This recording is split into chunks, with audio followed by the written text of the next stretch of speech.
যারা ওখানে উপস্থিত ছিলেন তারা সাক্ষী আছেন যে এখানে এই থানার লোকেরাই তার গুলি করেছেন এবং একটা গুলি করে তারা ক্ষান্ত হননি। অনেক রিপোর্ট করেছে যে ছেলেটার যদি পায়ের মধ্যেও গুলি করতে তাহলে ছেলেটা বেঁচে থাকতো। একটা মেধাবী ছাত্রকে নৃশংসভাবে 70টার উপরে গুলি করে তাকে হত্যা করা হয়েছে। আমরা এখনো বলতে চাই, ছাত্র জনতা এখানে আছেন, আমরা এতটুকু বলতে চাই, আমিও একজন লয়ার হিসেবে আমার এতটুকু দায়িত্ব না, কিন্তু আইনের প্রতি দায়িত্ববোধ মনে করে এখন তার কালকে আমার অনেকগুলো মামলা আছে কোর্টে। তারপরেও আমরা বলতে চাই যে আমরা যেহেতু ছাত্র জনতা আসছেন, তারা শহীদের বিক্ষিপ্তভাবে তারা এখানে আজকে শহীদের জন্য তারা এখানে প্রতিবাদ করছেন।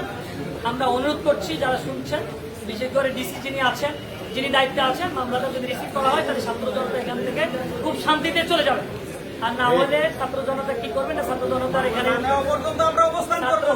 এখানে সমন্বয়ক আছেন আমাদের এবি জুবাইর। আমি জুবাইর ভাইকে হেল্প করার জন্যই এখনো পর্যন্ত আছি। আমি চাচ্ছি যে এটা ন্যায় বিচারটা প্রতিষ্ঠিত হোক। একজন ক্লায়েন্ট, আমার একজন ক্লায়েন্ট হিসেবে আমি জানি যে তার হত্যার বিচারটা যেন হয়। মামলায় রায় হচ্ছে, তবে এটা যেন বুঝতে পারছে যে শেখ হাসিনার তোরা এখনো থানায় বসে আছে। এই কারণে এখনো পর্যন্ত এত দীর্ঘ সময় 2 দিন ধরে আমরা ঘুরছি, এখনো পর্যন্ত মামলাটা নেওয়া হচ্ছে না। তার মানে এখানে মামলা না নিয়ে এখানে আমাদেরকে গরিবেশি করা হচ্ছে, মানে এটার মামলার এই যে তাকে যে গুলি করা হয়েছে এগুলোর আলামত নষ্ট করা হচ্ছে।